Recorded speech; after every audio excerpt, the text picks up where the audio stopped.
Get your killer heels, sneakers, pumps, all lace up your boots, representing all the women. Hi, well my name's Anna Slade and I'm an AFC Wimbledon supporter. I've been a supporter since 1988. I went to the cup final with my husband back then, the famous one against Liverpool. And I got particularly interested in AFC Wimbledon when that was formed back in 2002. And I'm very, very proud to be supporting International Women's Day and Women at the Game on March the 12th here at Plough Lane. Now, why do you think International Women's Day and Women's in Football's Day is so important campaigns for the club to support? I think because women's football has taken a back seat. It's, I think, arguably underfunded, under-supported, and there are some really, really good women players out there. Recently I went to see the QPR play AFC Wimbledon down here at Plough Lane back in earlier this month, and I was amazed and absolutely fascinated by how entertaining the women's game could be. That's on the pitch, but also behind the scenes and watching football. I think it's really, really important to encourage women to come along, experience football if they haven't done so before, and see just how much fun it is. It really is a very enjoyable experience, and particularly here at Plough Lane, everyone's welcome, and we do everything we can to make all our guests feel welcome here. You mentioned there being able to attend the game between AFC Wimbledon women and QPR women here at Plough Lane earlier this month.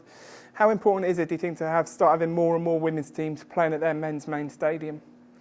Well, if that can be accommodated, I think it would be a fantastic thing, because it would attract more and more women and girls. When I was here for that match, I saw a huge number of younger supporters as well, and I think that's the way to go, to introduce the next generation of supporters into the club.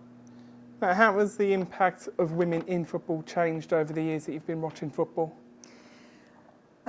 Well, obviously as a child of the 60s and 70s, I was around when there was a lot of violence around football, and I did see the impact that had, and it actually frightened a lot of people generally away from going to football because they associated it with violence.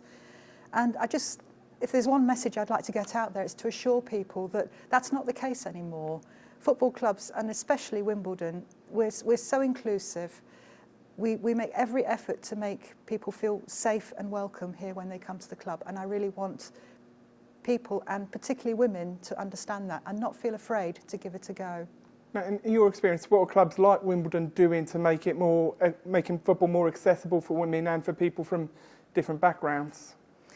Well, thinking about women in particular, the one thing that this club is doing that has really inspired me personally is the presence of women on the Don's Trust board. Now, as our fans will know, this is a fan-owned club, so the Don's Trust sets the direction, sets the strategy for the entire club. And to have some really good inspirational women on that board, I'm thinking particularly Jane Lonsdale, who not only was a member of the board, but also was a leader of the board for a number of years. We have other women like Hannah Kitcher. We have now Michelle Little, who is now on the board. So it's good to see women coming through and taking the lead, and I think that's very, very inspirational. It certainly inspired me. Now, you mentioned there the work that Michelle, Hannah and Jane have done on the Don's Trust board. One of the big things of Jane's time on the board was setting up the diversity and inclusion group. How important are schemes like that to making football more open and more accessible and encouraging women to come to it and support our wonderful club? I think they're extremely important. Having the diversity and inclusion group set up just means that there is a safe space there for anyone who feels that they might be excluded for some reason. You know, it could be because of the colour of their skin, it could be because of their sexuality or their sexual identity. And I think the one thing that group does is it says to people, it's okay to be different. And regardless of your differences, you know, we're all fans and we all enjoy football, so don't let that be a barrier to coming along. And I'm just so proud to be part of that group, I really am. Have you noticed any difference in the number of women attending games, especially since I moved here to Plough Lane? I think it's been a slow burn, but what I do notice is women coming along with their male partners more and more, and really not thinking anything of it. Sometimes groups of women, small groups of women. Probably not as much as I would like, if I'm honest. I would like to see more of a 50-50 split in the audience. But I think we'll get there over time. I think we will. How important is it that we can have campaigns and have positive role models of people like yourself, like Anna, like Hannah, obviously, for people, so women who do come to it can see a visible presence on match days and to make them feel at home when they do, make the first step of coming to a game? I think it's incredibly important that those role models really, that they're basically blazing the trail for the younger supporters to come through and see what they can do and see that it is possible. Too often there's a perception that these things are just for men or it's just a man's game, and that's really not the case. Everyone's got skills they can contribute, and we need to learn to value those skills and encourage them. Do you have any International Women's Day message you'd like to put out to the fan base and to potential new fans? I think, well, to celebrate International Women's Day, we're holding our annual Women at the Game event here at AFC Wimbledon on March the 12th. And I would say to any women out there who are watching this, please do come along and watch the game with us. You will be made very welcome, and I would really, really love to see you there. Cool. And how do people go about looking for tickets for those games? So we on this particular occasion, we have a group of ladies from the Chai and Sahili group who we are actually entertaining as our special guests.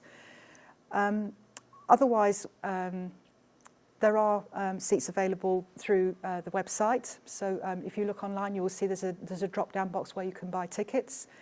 They're very reasonably priced compared to some of our higher leagues clubs around here. I shan't name names. So it is accessible. Everyone can come, and I really hope to see you there. And finally, Anna, could you share with us a women's empowerment moment that's really inspired you?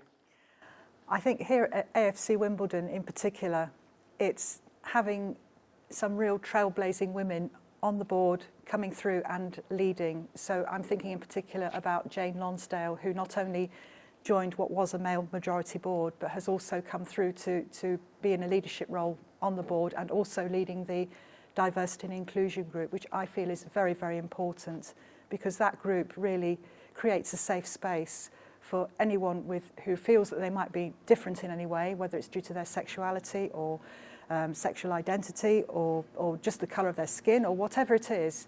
It really creates that message that we're here and we are literally for everyone. Anna, thank you. Thank you. Get your killer heels, sneakers, pumps, all lace up your boots, representing all the women.